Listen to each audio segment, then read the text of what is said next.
नमस्कार दोस्तों, कैसे हैं आप लोग। 5 जुलाई 2023 के एडिटोरियल एनालिसिस और 14 जुलाई 2023 के एडिटोरियल एनालिसिस, ये दोनों बचे हुए थे। दोनों को आज इस एक पर्टिकुलर वीडियो में मैं निपटा दूंगा।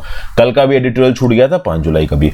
बहुत सारे लोग ऐप पे, इंस्टाग्राम पे मैसेज करके बोल भी रहे थे कि सर इन एडिटोरियल्स को प्लीज अपलोड कर दीजिए, तो ये आ गए हैं। टेलीग्राम ग्रुप पे इनकी पीडीएफ भी अपलोड हो चुकी है, तो टेलीग्राम ग्रुप जरूर से ज्वाइन कर लीजिए। टेलीग्राम पे हर्षित द्विवेदी वीडियोस नाम से ओवरऑल ग्रुप है, 56,000 उसमें मेंबर्स हैं। हर्षित द्विवेदी वीडियोस सर्च मारिए तो वहां पे आपको ये पीडीएफ ऑलरेडी अवेलेबल हो चुकी है। साथ साथ मेरी वेबसाइट www.harshitdwivedi.com पे भी ये पीडीएफ अवेलेबल है। मेरी एप्लीकेशन हर्षित द्विवेदी एजुकेशन, ये एंड्रॉयड प्लेटफॉर्म पे भी अवेलेबल है और iOS पे भी एप्लीकेबल है। आप जो भी एंड्रॉयड यूज करते हो या एप्पल आईफोन यूज करते हो, दोनों ही जगह पे आपको मिल जाएगा।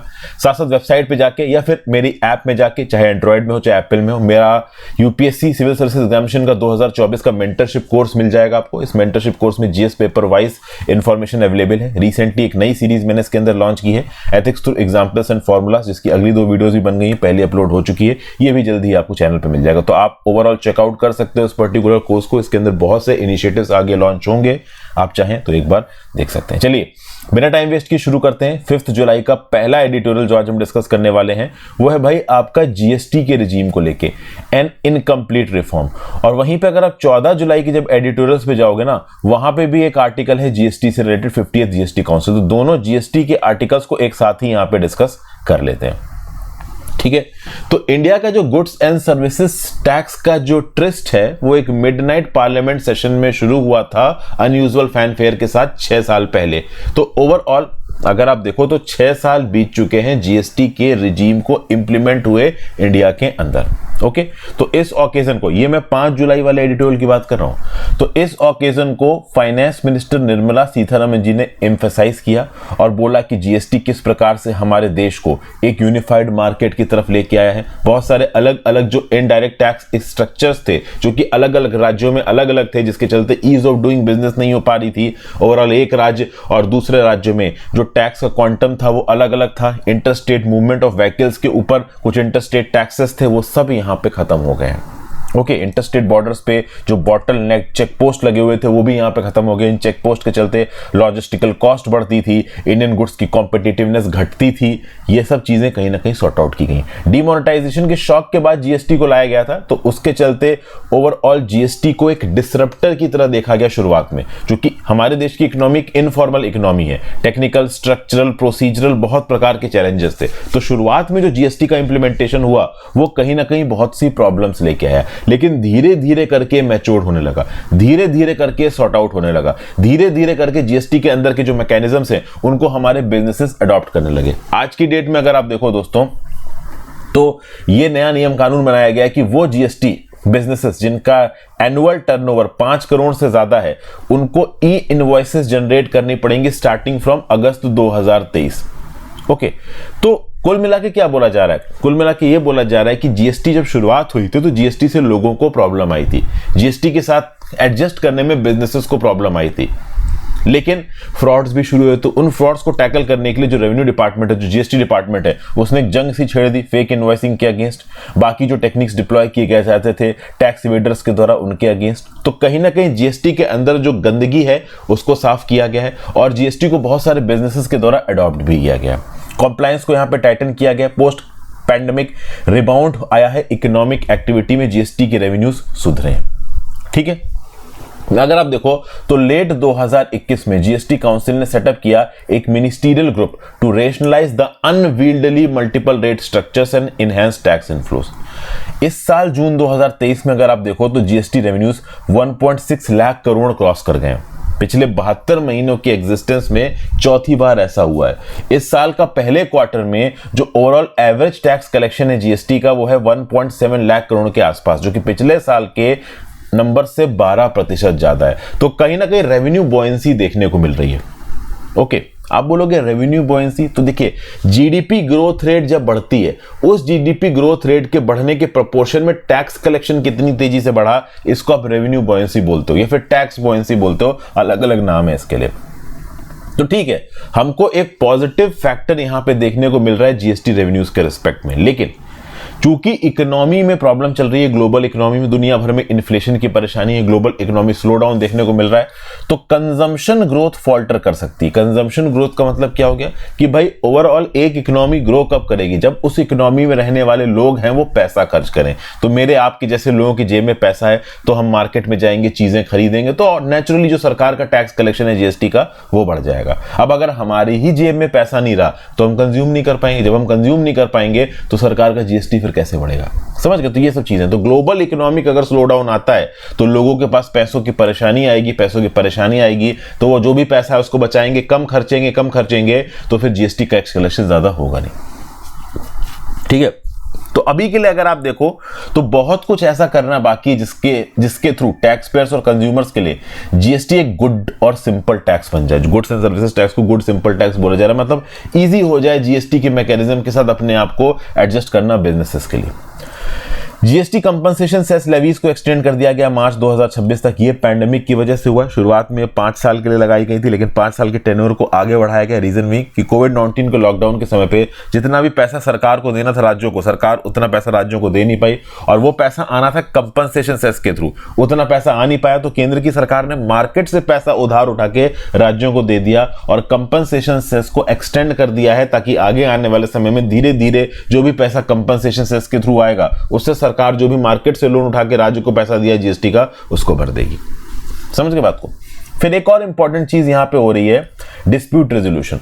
भाई जीएसटी के मैकेनिज्म में जो केसेस हैं वो क्लॉग होते जा रहे हैं। आपको पता होगा जीएसटी फील्ड डोमेन्स में जो जीएसटी अथॉरिटीज होती हैं वो बिजनेसेस की फ्रॉड प्रैक्टिसेस के अगेंस्ट केसेस बनाती हैं, और कई बार बिजनेसेस इन केसेस को मानते नहीं है तो वो ओवरऑल केस फाइल कर देते हैं।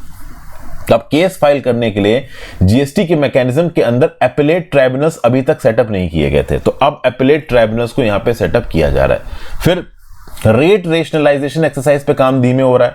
कुछ एक्सक्लूडेड आइटम्स है जैसे कि इलेक्ट्रिसिटी, पेट्रोलियम, रियल एस्टेट, ये जीएसटी के मैकेनिज्म के अंदर नहीं आए हैं। तो कुल मिला के जीएसटी की इफेक्टिविटी इन कुछ पेंडिंग स्टेप्स के चलते थोड़ी कम है, थोड़ी लिमिटेड है। तो ये सब बातें यहां पे बोली जा रही हैं। अब ये तो था 5 जुलाई का आर्टिकल। अब हम आ जाते हैं 14 जुलाई के एडिटोरियल पे।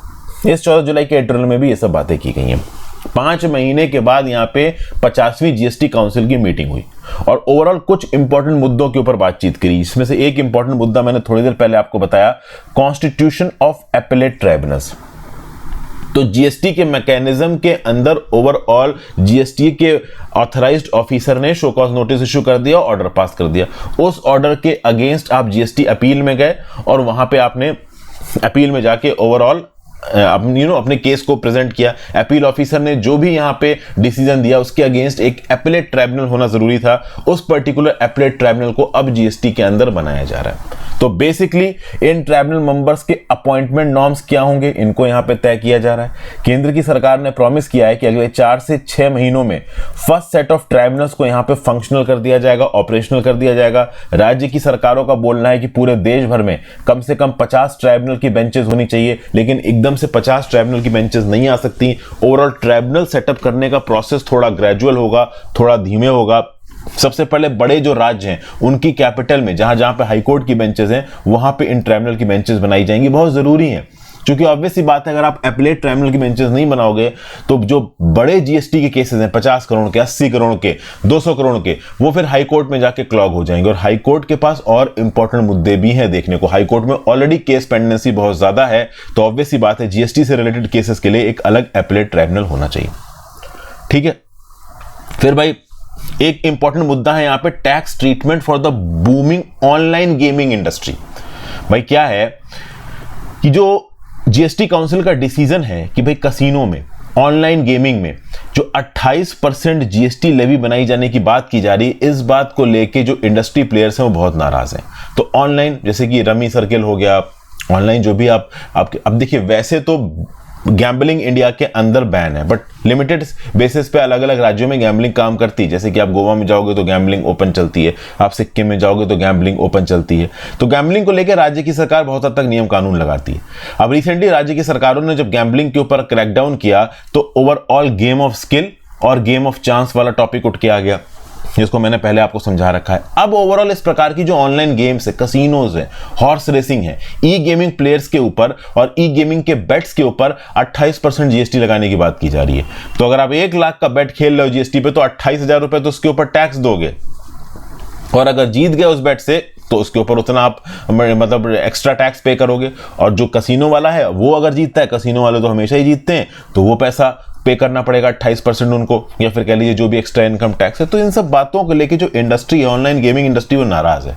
उसका बोलना है कि ऑनलाइन गेमिंग इंडस्ट्री इंडिया के अंदर बढ़ रही है, हजारों की तादाद में इस गेमिंग इंडस्ट्री से नौकरियां क्रिएट होंगी आगे, ठीक है ना।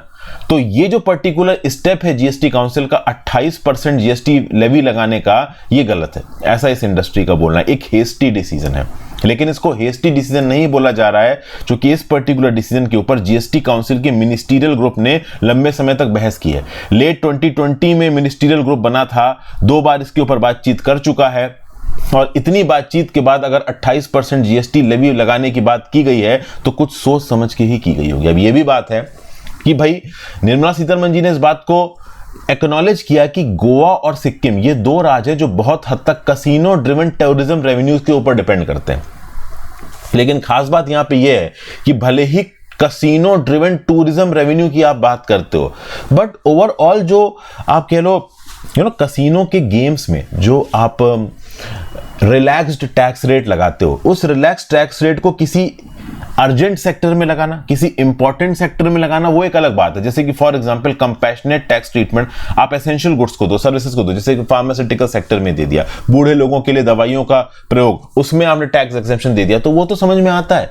आप ऑनलाइन गेमिंग में, आप कसिनो में, जहां पे अमीर आदमी पैसा लगा रहा है, सट्टा खेल रहा है, वहां पे आप ये सोचो कि नहीं भाई ये तो इंपॉर्टेंट इंडस्ट्री, इसके ऊपर 28% जीएसटी लगाना सही नहीं है, तो वो कुछ सेट नहीं बैठता हिसाब। तो कुल मिला के यहाँ पे बेटिंग, ऑनलाइन बेटिंग, कसिनो के ऊपर इस प्रकार के हाई टैक्स लगाना जस्टिफाइड बोलने की कोशिश कर रहा है ऑथर। फिर यहां पे कुछ डिसीजंस लेट लिए गए, जैसे कि फॉर एग्जांपल जब आप सिनेमा हॉल्स में जाते हो तो वहां पे जो फूड एंड बेवरेजेस इस्तेमाल करते हो उसके ऊपर 5% की जीएसटी स्लैब लगाई जाएगी। अब ये स्टेप पहले ही कर देना चाहिए था। सिनेमा के अंदर जाके आप पॉपकॉर्न और कोल्ड ड्रिंक खरीद रहे हो, इसलिए वहां पे 28% जीएसटी दो, ये किसी भी तरीके से सही नहीं था। तो फूड और बेवरेजेस जो सिनेमा हॉल के अंदर बेचे जाते हैं उसके ऊपर पहले ही जीएसटी 5% कम कर देना चाहिए था। 6 साल से आप ये नहीं कर पाए हो तो अपने आप में एक लेट डिसीजन है। फिर भाई कुछ कैंसर और रेयर डिजीज के लिए जो ड्रग्स इंपोर्ट की जाती हैं उसके ऊपर हाई टैक्स रेट था, उस हाई टैक्स रेट को अब कम किया गया, तो पहले ही कम कर देना चाहिए था, इतना देर क्यों लग रही है आपको। फिर जो स्पोर्ट्स यूटिलिटी व्हीकल्स हैं, जो स्पोर्ट्स कार हैं जो कि बाहर के देशों से इंडिया के अंदर इंपोर्ट होती हैं, उनके ऊपर जो जीएसटी की टैक्स लेवी है वो बढ़ाया जा रहा है, इसको पहले बढ़ा देनी चाहिए थी, इतना देर क्यों आप कर रहे हो। तो ये सब बातें यहां पे बोली जा रही हैं। हमारी देश की सड़कों पे चलने के लिए लार्ज पर्सनल व्हीकल्स का प्रयोग ना करना, क्योंकि लार्ज पर्सनल व्हीकल्स के चलते ऑलरेडी हमारे देश में ट्रैफिक कंजक्शन बहुत ज्यादा है। तो अगर कोई large personal vehicle limousine type जैसा ओवरऑल गाड़ी इंपोर्ट कर रहा है तो उसके ऊपर हाई टैक्स होना चाहिए। तो ये सब चीजें यहां पे बोली जा रही हैं। खास बात यह है कि आगे आने वाले समय में इलेक्शन का टाइम है। अब इलेक्शन के टाइम के समय पे जीएसटी रेट्स को लेके कोई खास बड़ा डिसीजन होने वाला है नहीं, ऐसा लगता तो नहीं। जो भी डिसीजंस होने थे वो यहाँ पे हो चुके हैं।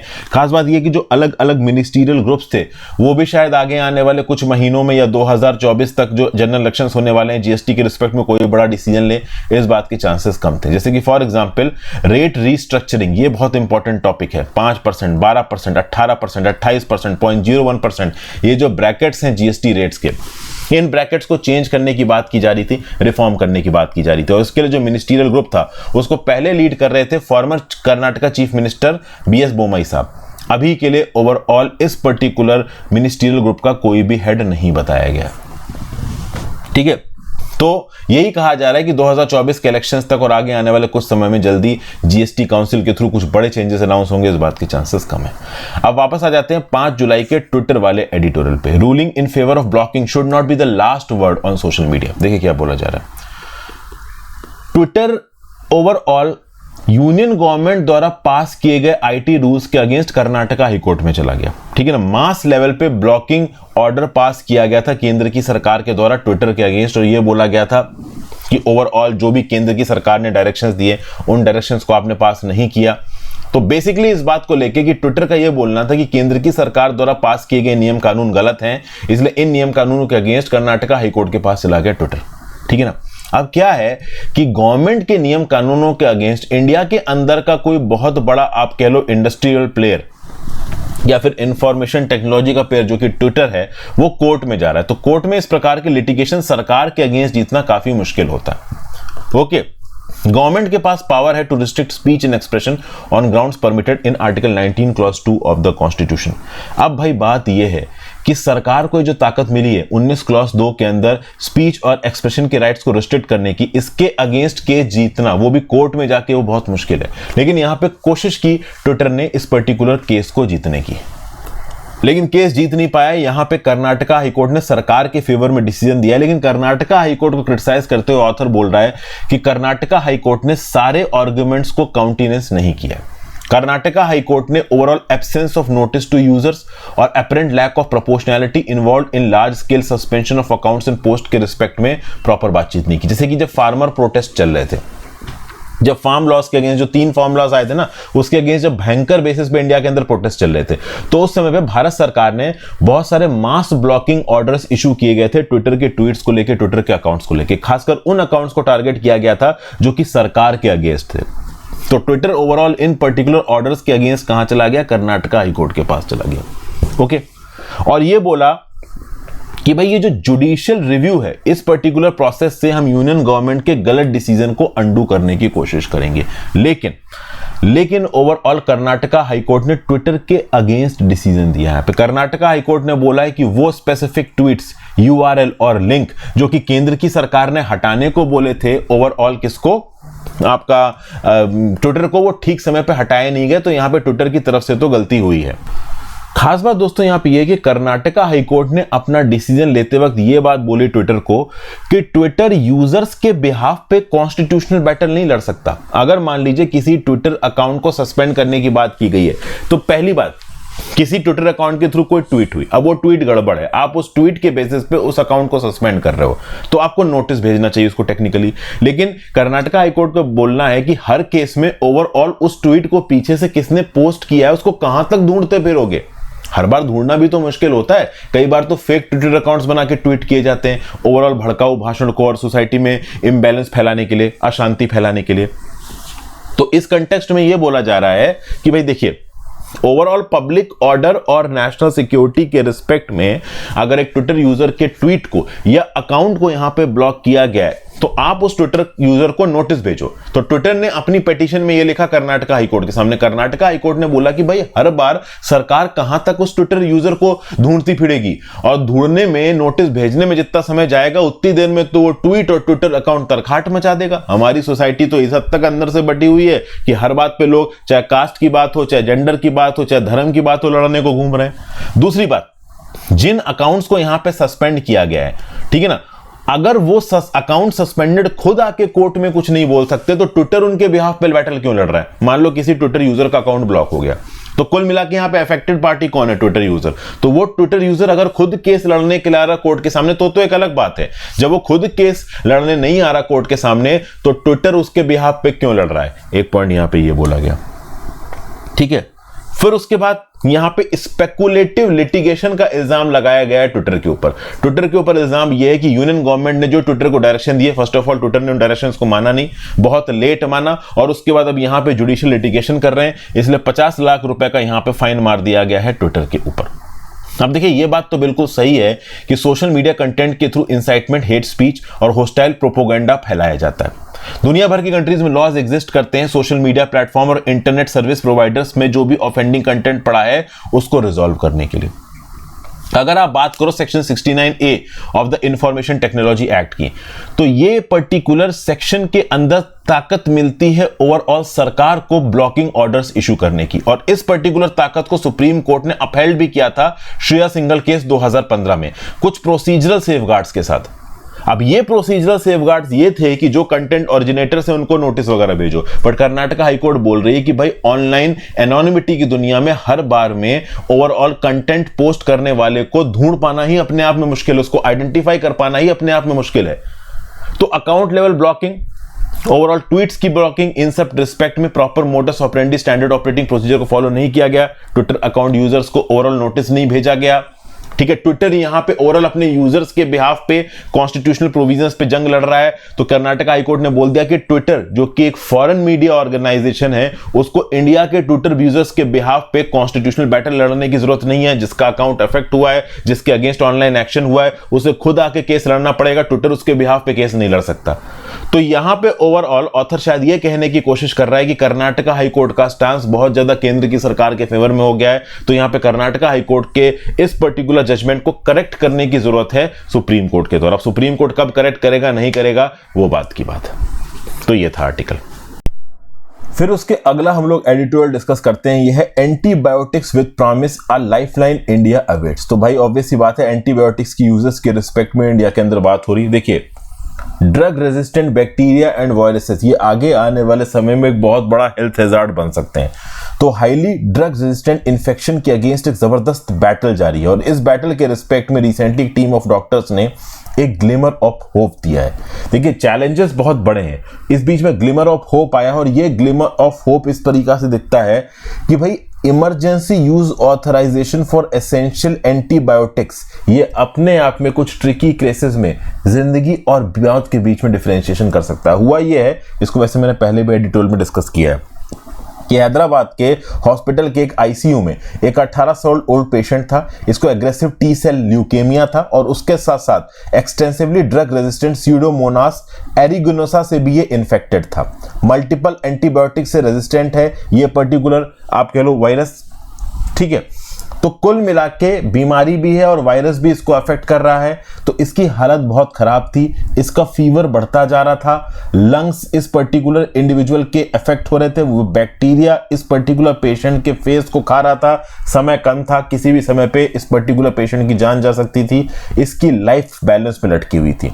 अब यहां पे दोस्तों ओवरऑल एक इंडियन इनोवेशन नाम की ड्रग, मतलब इंडो इनोवेशन ड्रग ज़ाइडोबैक्टम, जिसको आप सेफेपिम भी कहते हो, इसको इंडियन रिसर्चर्स ने डेवलप किया है। इस पर्टिकुलर एंटीबायोटिक में 2 एक्टिव कंपोनेंट्स हैं जो कि drug resistant gram negative pathogens including pseudomonas aeruginosa को कॉम्बैट कर सकता है। इसके फेज 3 ट्रायल्स चल रहे हैं इंटरनेशनली। अपने आप में चूंकि ये एक इंडियन इनोवेशन है ये ड्रग, तो इंडिया के रिस्पेक्ट में एक अच्छी न्यूज है।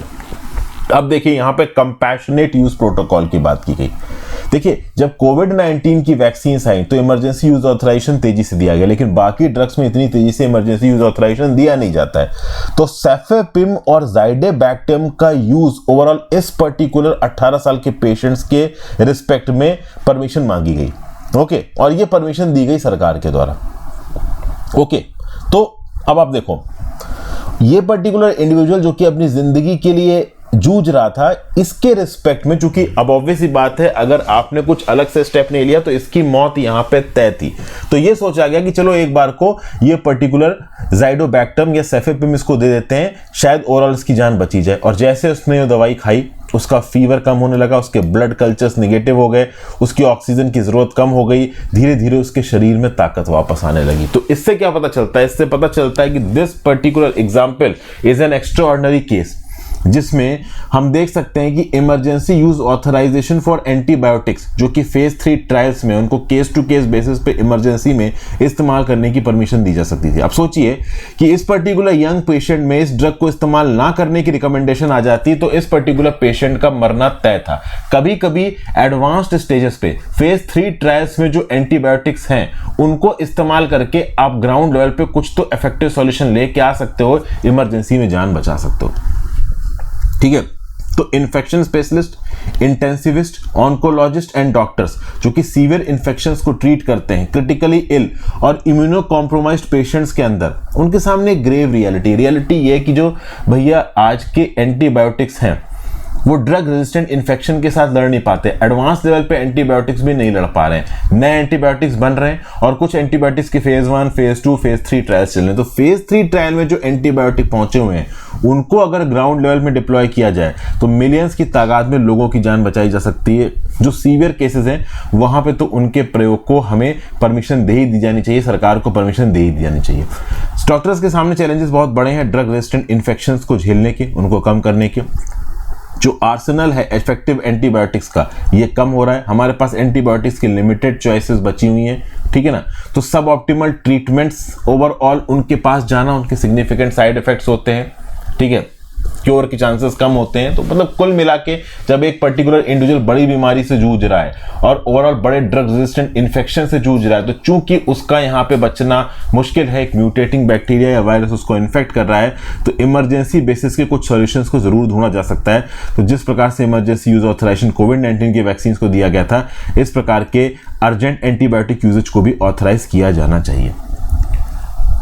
इस रिस्पेक्ट में ये जो पर्टिकुलर ड्रग थी ज़ेफेपिम और ज़ाइडोबैक्टम, इसके प्रयोग को और केसेस में अप्रूवल मिलना चाहिए। उसके साथ साथ एक और लाइसेंस्ड एंटीबायोटिक है बहुत सी कंट्रीज में, सिफिडेसोरोल नाम को, इसको जापानीज कंपनी ने बनाया है। ये भी एक्सीलेंट एफिशिएंसी दिखाती है ड्रग रेजिस्टेंट इन्फेक्शन के अगेंस्ट। अब खास बात ये है कि ये पर्टिकुलर ड्रग इंडिया में अवेलेबल नहीं है। इंडिया के अंदर आबादी ज़्यादा है, ड्रग रेजिस्टेंट इन्फेक्शन के केसेस भी ज़्यादा हैं, तो लाइफ सेविंग एंटीबायोटिक इंडिया के अंदर होना ज़रूरी है। तो इस प्रकार की सेफिडेसोरोल जैसी लाइसेंस्ड एंटीबायोटिक की भी एक्सेसिबिलिटी इंडिया के अंदर होनी चाहिए। और सेफेविम, ज़ाइडोबैक्टम जैसी दवाइयाँ जिनको इंडियन रिसर्चर्स ने बना रखा है, इंटरनेशनली इनकी फेज 3 ट्रायल्स चल रहे हैं, इनके यूजेज को भी प्रायोरिटी बेसिस पे अप्रूवल इंडिया के अंदर दिया जा सकता है। ठीक है भाई, अगले आर्टिकल पे आते हैं। Macro view of the physical health of state. देखिए, इंडिया के अंदर अगर राज्यों की बात की जाए तो राज्य 1/3 ऑफ द टोटल रेवेन्यू बनाते हैं, 60% ऑफ द गवर्नमेंट एक्सपेंडिचर को खर्च करते हैं, और जो गवर्नमेंट बोरोइंग है टोटल इंडिया की, उसमें से 40% बोरो करते हैं राज्य। तो राज्य के अप टू डेट फाइनेंसेस को समझना जरूरी है। और यहाँ पे पिनाकी चक्रवर्ती साहब ने, जो कि इकोनॉमिस्ट हैं और फॉर्मर डायरेक्टर हैं national institute of public finance and policy new Delhi के, उन्होंने physical health of the states के रिस्पेक्ट में यहाँ पे जानकारी दी। और इस जानकारी के तहत कहीं पे ये बताने की कोशिश कर रहे हैं कि राज्य के फाइनेंसेस उतने खराब भी नहीं जितने खराब समझे जाते हैं। जैसे फॉर एग्जाम्पल, अगर first quarter of the physical year 2023-24 की बात की जाए, तो भैया जो जनरल गवर्नमेंट डेफिसिट है और जो डेब्ट है, जो कि कोविड-19 के पैंडेमिक के बाद बना था, वो थोड़ा कम होता नजर आ रहा है। यूनियन लेवल पे जो फिजिकल डेफिसिट है वो जीडीपी 2020-21 की 9.1% थी, लेकिन ये 2023-24 तक 5.9% पे पहुंच चुकी है। यहाँ पे जो ब्रैकेट में आपको बीई दिख रहा है वो बजट एस्टिमेट है, और आरई दिख रहा है वो रिवाइज्ड एस्टिमेट है। ठीक है, अगर 2020-21 की जीडीपी की बात की जाए तो राज्यों की फिजिकल डेफिसिट थी 4.1%, लेकिन 2022-23 के रिवाइज्ड एस्टिमेट में ये जीडीपी का 3.24% पहुंच गई है। ओवरऑल मेजर स्टेट्स की बात की जाए तो 2023-24 के बजट एस्टिमेट्स के हिसाब से जीडीपी का 2.9% हो जाएगी राज्यों की फिजिकल डेफिसिट। तो कुल मिला के ओवरऑल राज्यों की जितनी फिजिकल डेफिसिट या फिर राज्यों की बोरोइंग की फ्री, अभी आपने देखा होगा रिसेंटली फ्रीबीज का टॉपिक बहुत ज्यादा फेमस रहा है कि बहुत सारे राज्य अनसस्टेनेबल तरीके से मार्केट से पैसा उठाते हैं और वो पैसे को चुका पाते नहीं है, और उससे उस राज्य की और देश के फाइनेंसेस के ऊपर खतरा है। तो इस प्रकार की बातें की जाती है। तो फिजिकल डेफिसिट और रेवेन्यू डेफिसिट, ये दो टॉपिक्स राज्य के रिस्पेक्ट से समझना बहुत जरूरी है। फिजिकल डेफिसिट को कम करने के लिए हमें पूरे देश की फिजिकल सिचुएशन समझनी है, और पूरे देश की फिजिकल सिचुएशन समझने के लिए राज्यों की फिजिकल सिचुएशन समझना बहुत जरूरी है। अब राज्यों की फिजिकल सिचुएशन के बारे में हमें जानकारी मिलती है आरबीआई के पब्लिकेशन से, जिसका नाम है annual study on state finances. ये annual study on state finances physical data of individual state budgets को एग्रीगेट करता है और कंबाइंड पिक्चर हमारे सामने देता है। बट चूंकि इस डाटा को एग्रीगेट करने में थोड़ा समय निकल जाता है, इसलिए reserve bank of India second half of the physical year में ये पर्टिकुलर रिपोर्ट पब्लिश करता है। तो अब समझिए, ये जो यहाँ पे एनालिसिस है वो क्या बताती है, इंडिविजुअल जो बजट्स हैं 17 मेजर स्टेट्स के, उनके डाटा को यहाँ पे कोलेक्ट किया गया। ओके, ये जो 17 मेजर स्टेट्स हैं, they are responsible for more than 90% of the combined spending of all states.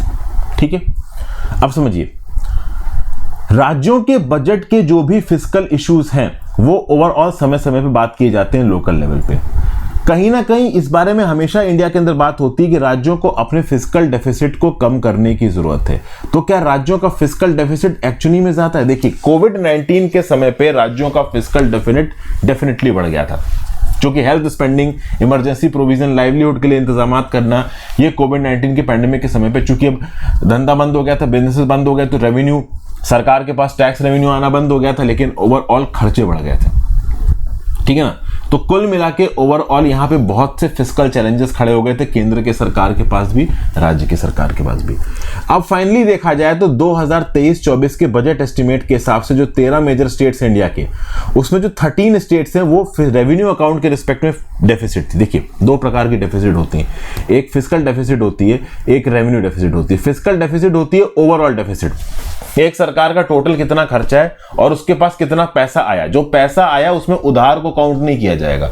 तो ओवरऑल एक पर्टिकुलर सरकार का कितना एक्सपेंडिचर है और उसके पास कितना रेवेन्यू आया, या जितना भी उसके पास पैसा आया, जो पैसा आया उसमें आप डेप्ट को, उधार को काउंट नहीं करोगे, तो इस डिफरेंस को आप बोलते हो फिस्कल डेफिसिट। रेवेन्यू डेफिसिट क्या होती है? रेवेन्यू डेफिसिट आप समझ लो करंट अकाउंट वाला टाइप का खर्चा हो गया, मतलब रेवेन्यू साइड पे सरकार का एक्सपेंडिचर होता रहता है। जैसे फॉर एग्जांपल राज्य की सरकार के लिए राज्य के एम्प्लॉयज को सैलरी देना, जो राज्य में हाई कोर्ट चल रही है उसका खर्चा उठाना, तो राज्य के कुछ ऐसे खर्चे हैं जो कि राज्य को करने ही करने हैं, तो वो खर्चे और उसके अगेंस्ट उनके पास टैक्स कलेक्शन के खुद का जितना पैसा आया, उसके बीच के डिफरेंस को आप रेवेन्यू डेफिसिट बोलते हो। तो राज्यों के केस में रेवेन्यू डेफिसिट बहुत ज्यादा है, और 7 राज्य जहां पे बहुत ज्यादा रेवेन्यू डेफिसिट है वो है आंध्र प्रदेश, हरियाणा, केरला, पंजाब, राजस्थान, तमिलनाडु, वेस्ट बंगाल।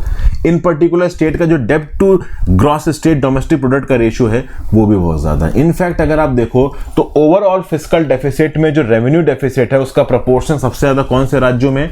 तो भैया आंध्र प्रदेश में ओवरऑल फिस्कल डेफिसिट का 40.9% रेवेन्यू डेफिसिट है, हरियाणा में नंबर 50.9% है, केरला में 60.4%, पंजाब में 70.7%, राजस्थान में 39.7%, तमिलनाडु में 40.8% और वेस्ट बंगाल में 47%। फिर यहां पे बात की जा रही है सक्सेसिव फाइनेंस कमीशन की रिपोर्ट्स की। 12th फाइनेंस कमीशन की रिपोर्ट के बाद सक्सेसिव फाइनेंस कमीशन ने बताया कि 3 राज्य केरला, पंजाब, वेस्ट बंगाल ये फिजिकली स्ट्रेस्ड स्टेट्स हैं, ठीक है ना। फिजिकली स्ट्रेस्ड स्टेट का मतलब है कि भैया ओवरऑल इनका जो रेवेन्यू डेफिसिट है वो बहुत ज्यादा है, revenue deficit as a proportion of fiscal deficit बहुत ज्यादा है।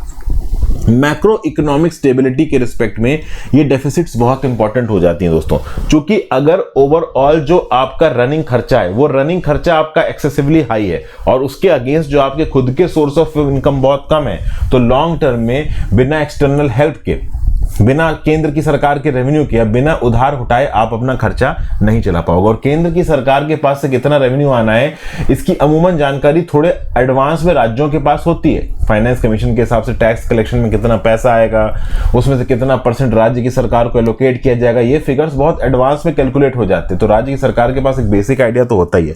तो अगर राज्य की सरकार एक लिमिट से ज्यादा खर्चा करके फिजिकल डेफिसिट और रेवेन्यू डेफिसिट बढ़ा लेती है तो प्रॉब्लम हो सकती है, ठीक है। अगर आप देखो तो जो कंबाइंड फिस्कल डेफिसिट है इन स्टेट्स की, जो कि मैंने अभी बात की, वो है भाई 3.71% ऑफ जीएसडीपी, मतलब ओवरऑल केरला, वेस्ट बंगाल और पंजाब इनकी ग्रॉस स्टेट डोमेस्टिक प्रोडक्ट का 3.71% फिस्कल डेफिसिट है। वहीं पर पूरे देश के राज्यों का एवरेज निकालोगे तो 2.9% निकल के आएगा। इन 3 राज्यों का जो fiscal revenue deficit of GSDP वो 2.15% है, जबकि पूरे देश के राज्यों का रेवेन्यू डेफिसिट का आप एवरेज निकालोगे तो 0.78% है। तो अब समझो 3.71% है आपका fiscal deficit of the GSDP और 2.15% है revenue deficit of the GSDP. तो मतलब revenue deficit as a proportion of fiscal deficit बहुत ज्यादा है 3 राज्यों के लिए। कौन कौन से 3 राज्य हैं ये? केरला, पंजाब और वेस्ट बंगाल। तो ये ओवरऑल मैक्रो इकोनॉमिक स्टेबिलिटी के लिए अच्छे नहीं है, ठीक है, ये बात यहां पे बोली जा रही है। तो ये सब चीजें ओवरऑल यहाँ पे कही जा रही हैं। फिर जो बड़े बड़े जो 17 राज्य हैं उनके बारे में बात की जा रही है कि भाई उनका फिजिकल डेफिसिट। कुल मिला के पिनाकी चक्रवर्ती साहब यहाँ कहने की कोशिश ये कर रहे हैं कि ओवरऑल राज्यों के लेवल पे जो फिजिकल डेफिसिट का डाटा है, जो रेवेन्यू डेफिसिट का डाटा, उसको प्रॉपर तरीके से स्टडी करना जरूरी है। उसको स्टडी किया नहीं जाता है। जो भी आरबीआई की रिपोर्ट आती है वो थोड़ा लेट आती है। ओवरऑल पॉलिटिक्स में जब पब्लिक स्पेंडिंग में, फ्रीबीज में आप इन स्टेट्स को ऊपर क्वेश्चन उठाते हो इनकी स्पेंडिंग के रिस्पेक्ट में, तो ओवरऑल इनके फाइनेंसेस को भी ढंग से स्टडी करना बहुत ज्यादा जरूरी है। तो ये सब चीजें ओवरऑल यहां पे बोली जा रही हैं, ठीक है। अब ओवरऑल ये जो फिस्कल डेफिसिट और रेवेन्यू डेफिसिट की प्रॉब्लम है इसको कम कैसे किया जा सकता है? तो अगर केंद्र की सरकार राज्य की सरकार को पैसा देती है तो केंद्र की सरकार कुछ पैसा इंटरेस्ट फ्री दे सकती है राज्य की सरकार को। अब अगर केंद्र की सरकार राज्य की सरकारों को इंटरेस्ट फ्री पैसा दे रही है तो ओवरऑल ये इंटरेस्ट फ्री पैसा केवल उन राज्य की सरकारों को दो जो कुछ हद तक अपने रेवेन्यू डेफिसिट को कम कर पाए। मतलब आप ऐसी शर्तें लगा दो कि राज्य की सरकारें अपनी डेफिसिट्स को कंट्रोल करने की कोशिश करें, उस हिसाब से डिसीजन लें। तो ये सब चीजें ओवरऑल यहां पे बताई जा रही हैं, जुलाई के इस रिस्पेक्ट में 50th जीएसटी काउंसिल वाला आर्टिकल हम चेक कर चुके हैं। नाटो की बात करते हैं। 14 जुलाई का एडिटोरियल यहाँ पे डिस्कस हो रहा है, यानी कि कल का कह लीजिए, परसों कह लीजिए, चूंकि 16 जुलाई की वीडियो आपको मिल रही है। नॉर्थ अटलांटिक ट्रीटी ऑर्गेनाइजेशन की मीटिंग हुई लिथुआनिया में। वहां पे उन्होंने अपनी मिलिट्री और फाइनेंशियल सपोर्ट जो है यूक्रेन का कितना करना है, कितना नहीं करना है, कितना कम करना है, कितना ज़्यादा करना है, इसके ऊपर डिस्कशन करने के लिए वो बैठे, उन्होंने वहाँ पे मीटिंग की। ठीक है, अब बात यहाँ पे ये है कि ओवरऑल यूक्रेन की मदद करने के लिए यूक्रेन के नाटो का मेंबर बना लो। अब ये सारी चीज़ों की बात होती है, लेकिन यूक्रेन को नाटो का मेंबर बनाने को लेके ओवरऑल कोई प्रॉपर टाइमलाइन यहाँ पे नाटो मेंबर कंट्रीज ने फिक्स नहीं की। और इस बात को लेके यूक्रेन की जो वोलोदिमीर ज़ेलेंस्की है, ये थोड़ा फ्रस्ट्रेट हो रहे हैं। यूक्रेन के वोलोदिमीर ज़ेलेंस्की चाहते हैं कि यूक्रेन बहुत अर्जेंट बेसिस पे नाटो का मेंबर बन जाए। जैसे यूक्रेन अर्जेंट बेसिस पे नाटो का मेंबर बनेगा, तो वो ये सोच रहा है कि नाटो की सारी कंट्रीज मिलिट्रली यहाँ पे मदद करने के लिए आ जाएंगी यूक्रेन की रशिया के अगेंस्ट। नाटो मेंबर कंट्रीज उड़ता तीर अपने ऊपर नहीं लेंगे। तो हाँ भाई, बहुत अलग प्रकार की मदद कर दी यूक्रेन की, उनको हथियार वगैरह प्रोवाइड कर दिए, लेकिन अब सीधे सीधे नाटो का मेंबर बना के रशिया से सीधे लड़ने लगो। ये देखिए, खास बात दोस्तों यहाँ पे ये है कि यूक्रेन जंग में मदद मांगे जा रहा है, और यहाँ पे मदद मिले भी जा रही है यूएस से और नाटो से। आप सोचो, पिछली कोई ऐसी कंटेम्प्रेरी लड़ाई आपको याद हो जहां पे वेस्टर्न कंट्रीज ने, यूरोप ने इतने बढ़ चढ़ के किसी देश को मदद किया हो? I don't think so. अभी कुछ दिन पहले आर्मीनिया और अजरबैजान की जंग हुई थी, कोई खास मदद नहीं आई थी। हाँ, अजरबैजान की टर्की ने मदद कर दी थी, बट इतने बड़े स्केल पे ऑर्गेनाइज लेवल पे नाटो की सारी कंट्रीज और स्पेसिफिकली यूएस किसी कंट्री की मदद कर रहा हो जंग में, ऐसा बहुत सालों बाद देखने को मिल रहा है। कमी देखने को मिला है ऐसा हिस्ट्री में। तो वोलोदिमीर ज़ेलेंस्की मांगे ही जा रहे हैं कि मदद दो। और ओवरऑल नाटो ने यहाँ पे सीधे सीधे मदद देने की बात तो नहीं की मेंबर बना के, लेकिन जो बाइडेन बोल रहे हैं कि हाँ भाई, हम तुमको मदद देंगे। और कुछ दिन पहले मैंने आपसे न्यूज भी डिस्कस की थी कि क्लस्टर बॉम्ब्स अवेलेबल करवाए हैं यूएस ने, किसको? यूक्रेन को। और ये cluster bombs unintended civilian casualties cause करते हैं। अब देखिए, नाटो की मेंबरशिप में फिनलैंड 21वां मेंबर बन चुका है, और टर्की जल्दी अगर स्वीडन के ऑब्जेक्शन हटा लेता है तो स्वीडन भी मेंबर बन जाएगा। लेकिन ऑब्वियस सी बात है, यूक्रेन का मेंबरशिप एक्शन प्लान ज्यादा एग्जीक्यूट ग्राउंड लेवल पे हो नहीं पा रहा है। नाटो का बात यह है कि भैया, ओवरऑल किसी पर्टिकुलर पर्सपेक्टिव न्यू इंट्रेंट को बनने के लिए उसका एक फंक्शनिंग डेमोक्रेसी होना जरूरी है, मार्केट इकोनॉमी होना जरूरी है, उसकी मिलिट्री का सिविलियन कंट्रोल के अंदर होना जरूरी है। तो ये सारी रिक्वायरमेंट्स फुलफिल करती है यूक्रेन। बट ऑब्वियस ही बात है, ये रशिया के साथ लड़ाई करने वाला जो इशू है, इसमें ओवरऑल नाटो अगर इन्वॉल्व हो गया तो वॉर पूरे यूरोप में फैल जाएगा। और एक समय के बाद अगर रशिया को लगा कि हाँ भाई वो हार रहे हैं, तो वो न्यूक्लियर वेपन्स यूज कर लेंगे। क्योंकि व्लादिमीर पुतिन ने साफ साफ बोला है कि क्या आप एक ऐसी दुनिया चाहते हो जहां पे रशिया हो ही ना? और अगर एक ऐसी दुनिया एग्जिस्ट करती है जिसको रशिया से मतलब ही नहीं है, तो फिर रशिया दूसरी दुनिया के बारे में सोचेगा ही नहीं, न्यूक्लियर वेपन्स इस्तेमाल कर लेगा। तो ये सब चालू है यहाँ पे ओवरऑल, ठीक है ना। मिस्टर पुतिन को यहाँ पे बचा पाना, दबा पाना मुश्किल है। देखिए, सबसे खास बात दोस्तों यहाँ पे ये है कि अब नाटो कंट्रीज ये डिस्कस कर रही हैं कि ये फर्दर रिक्रूटमेंट कैंपेन नहीं चलाएंगे। व्लादिमीर पुतिन ने जब यूक्रेन वॉर किया था, उससे पहले बोला था कि नाटो में इतना जो मेजर स्केल पे मिलिट्री रिक्रूटमेंट कैंपेन चल रहा है, ये ठीक नहीं है। और ये वन ऑफ द रीजंस था यूक्रेन के ऊपर अटैक करने का। उस समय पे नाटो को अगर ये बात समझ में आ जाती तो शायद रशिया का अटैक ना होता। अब रशिया ने अटैक कर दिया, इतना रायता फैल गया, इतने हजार लोगों की जान चली गई है, तब जाकर नाटो को थोड़ी बहुत बुद्धि आ रही है। तो अगर ओवरऑल शुरुआत में ही यहाँ पे नाटो थोड़ा शांत पड़ जाता तो चीजें सॉर्ट आउट होती हैं। ऑथर ये भी बोल रहा है कि चूंकि 2008 में अनप्रोवोक्ड मिलिट्री इनकर्जन किया मॉस्को ने जॉर्जिया के अंदर, इसकी वजह से भी नाटो एक्टिवेट हो गया। तो भैया, पहली मुर्गी आई है पहला अंडा, इस बात की जो बहस है वो सदियों से चली जा रही है। इस पर्टिकुलर जंग में मिस्टर पुतिन डरने वाले हैं नहीं, यूक्रेन के वोलोदिमीर ज़ेलेंस्की भी रहे नहीं। आगे क्या होगा क्या नहीं होगा, भगवान मालिक है। फिर next, scientist need the oxygen of free speech. Subrata Raju साहब है, प्रोफेसर है फिजिक्स के International Centre for Theoretical Sciences, Tata Institute of Fundamental Research में क्या लिख रहे हैं। रिसेंटली 500 साइंटिस्ट और एकेडमिशियंस ने Indian Institute of Science Bangalore को चिट्ठी लिखी, उसके एडमिनिस्ट्रेशन को क्रिटिसाइज किया कि अनलॉफुल एक्टिविटीज प्रिवेंशन एक्ट के रिस्पेक्ट में आप डिस्कशन क्यों नहीं अलाउ कर रहे हो। समझे आप, ये जो 500 साइंटिस्ट ने चिट्ठी पे साइन करके IISc को चिट्ठी लिखी है, इसमें से 2 फैकल्टी मेंबर्स हैं एक कॉलेज के, IISER Mohali Punjab, Indian Institute of science education and research Mohali Punjab. इस पर्टिकुलर इंस्टीट्यूट के डीन ने शो कॉज नोटिस इशू कर दिया है इसी पर्टिकुलर इंस्टीट्यूट के 2 साइंटिस्ट के ऊपर जिन्होंने ओवरऑल IISc वाले लेटर के ऊपर साइन किया। अब देखिए, बात यहां पे ये है, मुद्दा यहां पे ये है कि अनलॉफुल एक्टिविटी प्रिवेंशन एक्ट, ये आप कह लो एक सोशल मुद्दा है या कह लो पॉलिटिकल मुद्दा है। साइंटिस्टों का काम करना होता है साइंटिफिक रिसर्च, तो आप साइंटिफिक रिसर्च करो, आप सोशल या पॉलिटिकल मुद्दे में क्यों घुस रहे हो, ये क्वेश्चन उठता है। तो सुव्रत राजू साहब यहां पे बोल रहे हैं कि अगर ये क्वेश्चन उठाया जाता है कि ओवरऑल एक साइंटिस्ट को सोशल या पॉलिटिकल मुद्दों में नहीं घुसना चाहिए, तो ये लॉजिक यहां पे गलत है। सुव्रत राजू साहब का यहां पे बोलना है कि भैया साइंस का ऑब्जेक्टिव ही ये है कि सोशल क्वेश्चंस या सोशल वल्नरेबिलिटी से रिलेटेड जो सोसाइटी की प्रॉब्लम्स है, उन प्रॉब्लम्स को यहां पे खत्म किया जाए, ठीक है ना। ओके, कॉम्प्लेक्स जियोपॉलिटिकल इश्यूज कहीं ना कहीं कॉलोनिज्म के साथ रुके हैं, कहीं ना कहीं हिस्टोरिकल रिस्पॉन्सिबिलिटी के साथ जुड़े हुए हैं।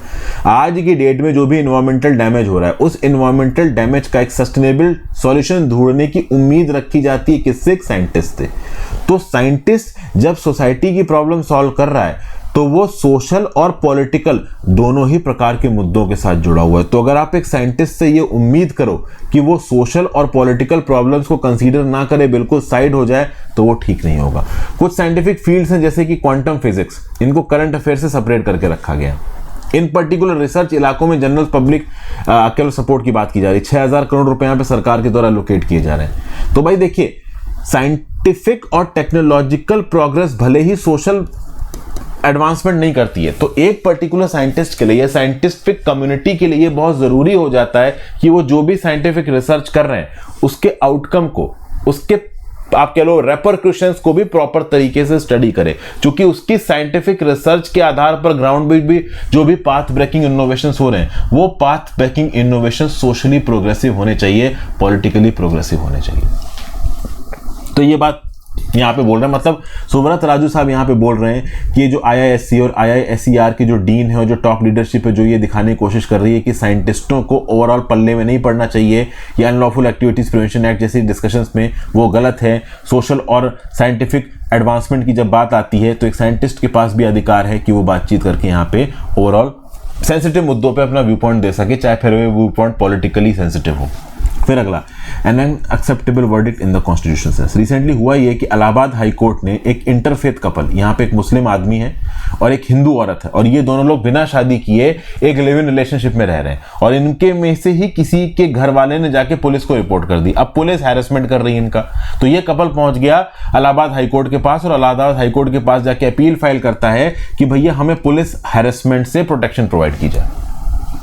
तो यहां पे जो जजमेंट आया है Kiran Rawat versus state of UP, इसमें ओवरऑल इनको पुलिस प्रोटेक्शन देने से इलाहाबाद हाई कोर्ट ने मना कर दिया। और यहां पे कलेश्वरम राज साहब, जो कि सुप्रीम कोर्ट ऑफ इंडिया के लॉयर, उनका यह बोलना है कि उत्तर प्रदेश या फिर इलाहाबाद हाई कोर्ट का ये जो जजमेंट है वो सुप्रीम कोर्ट के प्रीवियस जजमेंट के एथोस के अगेंस्ट जाता है। यहां पे इस पर्टिकुलर इलाहाबाद हाई कोर्ट के जजमेंट में लिव इन रिलेशनशिप को एक सोशल प्रॉब्लम बताया गया, ठीक है ना। तो ये जो कपल है ओवरऑल 30 साल के लगभग का, जिसमें एक हिंदू औरत है, एक मुस्लिम आदमी है, ये दोनों लोग बिना शादी किए एक दूसरे के साथ रह रहे हैं। इनका ये बोलना है कि हम तो भाई म्यूचुअल लव और अफेक्शन के बेसिस पे रह रहे हैं, और लोकल पुलिस हमें टॉर्चर कर रही है, हमें बचाओ माई बाप। हाई कोर्ट ने बचाने से मना कर दिया। तो हाई कोर्ट ने जो यहाँ पे लॉजिक दिया है, लॉजिक ये है कि कन्वेंशनल सोशल मॉरलिटी ज्यादा इंपॉर्टेंट है rather than constitutional principles of individual autonomy and personal liberty.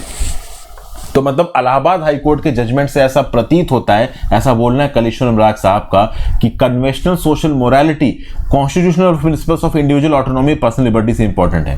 और ऑब्वियसली बात है, कन्वेंशनल सोशल मोरालिटी के अंदर लिव इन रिश्ते को तो कभी भी अप्रूवल दिया नहीं जाएगा, खासकर वो लिव इन रिश्ता जो एक मुस्लिम आदमी और हिंदू औरत के बीच में हो रहा है। तो ये चीज यहाँ पे बोली जा रही है। ये जो इलाहाबाद जजमेंट है, ठीक है ना, ये बोलता है कि सुप्रीम कोर्ट ने लिव इन रिलेशनशिप के ऊपर जो वर्डिक्ट दिए, जैसे कि डी वेलुस्वामी 2010, इंदिरा सरना 2013, धानुलाल 2015, इन पर्टिकुलर लिव इन रिलेशनशिप के ऊपर जो जजमेंट है सुप्रीम कोर्ट के, सुप्रीम कोर्ट कहीं से भी इन रिलेशनशिप्स को प्रमोट नहीं करता है।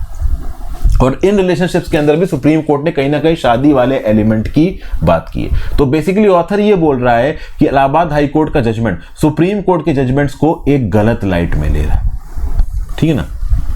फिर खास बात यहां पे ये है कि इलाहाबाद हाई कोर्ट ने section 125 of the criminal procedure code की भी यहां पे बात की है, जो कि मेंटेनेंस टू वाइफ्स की बात करता है। तो अगर ओवरऑल एक कपल में चीजें गड़बड़ा जाती हैं तो वाइफ्स को मेंटेनेंस दिया जाएगा। तो सबसे खास बात यहां पे ये है कि इलाहाबाद हाई कोर्ट का ये बोलना है कि सीआरपीसी की बात कर लो, चाहे फिर आप मुस्लिम पर्सनल लॉ की बात कर लो, कहीं पे भी एक्स्ट्रा मैरिटल या फिर प्री मैरिटल सेक्स को अप्रूवल नहीं दिया गया है। सीआरपीसी के भी मेंटेनेंस की जब बात आती है तो वाइफ को मेंटेनेंस देने की बात होती है। मतलब कुल मिला के लीगल वैलिडिटी नहीं है यहाँ पे एक्स्ट्रा मेरिट ये आपके लो लिव इन रिलेशनशिप की। कुछ ऐसी बात यहाँ पे इलाहाबाद हाईकोर्ट कहने की कोशिश कर रहा है और इलाहाबाद हाईकोर्ट यहाँ पे सुप्रीम कोर्ट के प्रीवियस जजमेंट्स को वायलेट कर रहा है, ऐसा कलेक्टर अमराब साहब बोल रहे हैं। और यहाँ पे इलाहाबाद हाईकोर्ट ने साफ साफ बोला भी है कि जो पुराने सुप्रीम कोर्ट के जजमेंट्स है जो कि यहाँ लिखे हुए हैं, डी वेलुस्वामी, इंदिरा सरना, धानुलाल, इन सब में सुप्रीम कोर्ट ने भी मैरिज के प्रति एक बायस दिखाया है। तो कहीं ना कहीं कन्वेंशनल सोसाइटल नॉर्म्स में ये लिव इन वाला हिसाब नहीं बैठ पाता है, ऐसा कुछ इलाहाबाद हाईकोर्ट बोल रहा है। और इलाहाबाद हाईकोर्ट ने शायद ये भी बोल दिया है कि मैरिज एक प्री कंडीशन है कॉन्स्टिट्यूशनल प्रोटेक्शन पाने के लिए, फंडामेंटल राइट्स के एनफोर्समेंट के लिए। तो ये वर्डिक्ट एक क्लियर इंक्लिनेशन दिखाता है सोशल ऑर्थोडॉक्सी की तरफ, रिलीजियस रिवाइवलिज्म की तरफ। ऐसा कुछ यहाँ पे ऑथर बोल रहे हैं कलेक्टर राव साहब, जो कि ऑब्वियस सी बात है कॉन्स्टिट्यूशन के हिसाब से सेट नहीं बैठता। ठीक है, अब एक और खास बात यहाँ पे कलेक्टर राव साहब ने बोली, Joseph Shine versus Union of India 2018 Supreme Court का जजमेंट, लिख लीजिएगा नोट्स में। इसके थ्रू एडल्टरी को डीक्रिमिनलाइज किया गया। Section 497 of the Indian penal code क्या बोलता था कि भैया हस्बैंड वाइफ एक लीगली वेडेड रिश्ते में और अगर अपनी वेडेड रिश्ते के बाहर वो किसी के साथ एक्स्ट्रा मैरिटल अफेयर स्थापित करते हैं तो उस केस में एडल्टरी के क्राइम के लिए उनको चार्ज किया जा सकता है। ठीक है भाई, लेकिन ध्यान दीजिएगा, भले ही एडल्टरी को डीक्रिमिनलाइज किया गया, डीक्रिमिनलाइज क्यों किया गया? भले ही एडल्टरी यहां पे इमोरल है, लेकिन इस इमोरलिटी के लिए सजा आपको राज्य की पुलिस नहीं दे सकती। समझ गया बात को? डेबोरा एल रोड ने क्या लिखा? Fidelity is a value but not one that state should police. For example, यहां पे एक हस्बैंड वाइफ है, दोनों लीगली वेडेड रिश्ते में, अब उसमें से कोई एक एक्स्ट्रा मैरिटल रिश्ता बनाता है अपनी शादी के बाहर, तो उस केस में उसने एडल्टरी कमिट की है। अब पहले 497 section of the Indian penal code में ये क्राइम था, लेकिन फिर उसको डीक्रिमिनलाइज किया गया। क्यों? क्योंकि देखिए, नो डाउट गलत किया है उन्होंने, ये बात बिल्कुल सही है, लेकिन ये गलत किया है इस बात को प्रोसिक्यूट करने के लिए पुलिस आ जाए और उनके ऊपर इल्जाम लगाने लगे under section 497 of the Indian penal code, वो सही नहीं है। मतलब ठीक है, आपने एडल्टरी करी है, वो गलत है, एथिकली गलत है, मॉरली गलत है, लेकिन वो जो फाइडेलिटी आपने तोड़ी है, वो जो फाइडेलिटी एज अ वैल्यू को आपने रिस्पेक्ट नहीं किया, उसके लिए आपको राज्य की सरकार आके, पुलिस आके आपके ऊपर क्राइम या केस चलाने लगे, वो नहीं सही बैठेगा। समझ गए बात को? ये सब चीजें बोली जा रही है। अपहोल्डिंग पर्सनल लिबर्टी, फिर भाई सुप्रीम कोर्ट के जजमेंट को साइड किया गया। इलाहाबाद वर्डिक्ट में ये बोला गया है कि personal liberty laid down the law that regard in Lata Singh 2006 the court directed police authorities throughout the country to see to it that any adult undergoing intercaste और inter religious marriage is not harassed by anyone. तो भैया सीधी बात है कि Supreme Court ने साफ साफ ये बोल रखा है कि कोई इंटरकास्ट या इंटर रिलीजन मैरिज करता है तो उसको कोई भी हैरेस नहीं कर सकता। तो यहाँ पे उत्तर प्रदेश में पुलिस हैरेस कर रही थी, उसके अगेंस्ट ये कपल इलाहाबाद हाईकोर्ट में गया और इलाहाबाद हाईकोर्ट में इनको इंसाफ नहीं मिला। तो इलाहाबाद हाईकोर्ट ने सुप्रीम कोर्ट के जजमेंट का वायलेशन किया है, ऐसा कलेक्टर अमराज साहब बोल रहे हैं। फिर in S Khushboo versus Kanniammal and others and ANR 2010, इसमें सुप्रीम कोर्ट ने क्या हेल्ड किया? While it is true that mainstream views of our society is that sexual contact should take place only between marital partners, there is no statutory offense that takes place when adults is willingly engaging in sexual relations outside marital setting। मतलब overall हमारे देश की conventional society के हिसाब से एक husband wife के बीच में सेक्सुअल कांटेक्ट होना चाहिए, बट अगर उसके बाहर होता है तो उस केस में भी ओवरऑल भले वो एथिकली रॉन्ग है बट स्टैट्यूटरी ऑफेंस नहीं है। उस केस में ओवरऑल डिवोर्स के लिए फाइल कर सकता है हस्बैंड या वाइफ ओवरऑल अपनी रिक्वायरमेंट के हिसाब से, लेकिन पुलिस वहां पे चली आई, उसके ऊपर इल्जाम लगाने लगे, इंडियन पिनल कोड में उसको चार्ज करने लगे, ये सब भाई नहीं चल पाएगा। ठीक है ना भाई? तो ये सब चीजें हैं। इलाहाबाद हाईकोर्ट ने सुप्रीम कोर्ट के जजमेंट का वायलेशन किया है, गलत जजमेंट दिया है, ये सब बातें यहाँ पे बोली जा रही है। आपकी इसके बारे में क्या राय है दोस्तों? नीचे कमेंट बॉक्स में जरूर बताइए। So thank you for watching friends. यहाँ पे मैंने एडिटोरियल कंप्लीट किया, कभी कभी एडिटोरियल मिस हो जाते हैं पहले के, तो बाद में कंप्लीट हो जाते हैं। दोस्तों इस प्रकार की वीडियोस में बहुत एफर्ट जाता है, तो अगर हो सके आप तो इन वीडियोस को प्रमोट करिए, और अगर अच्छा लगे तो आप मेरा मेंटरशिप कोर्स ज्वाइन कर सकते हैं। काफ़ी मेहनत से ये मेंटरशिप कोर्स आपके लिए बनाया गया है। www.harshitdwedi.com पे जाके इस मेंटरशिप कोर्स को आप एक्सेस कर सकते हैं। GS का भी नया कोर्स इसमें शुरू हो गया है। आई होप आपको पसंद आएगा। Have a great day friends, good bye, ध्यान रखिए।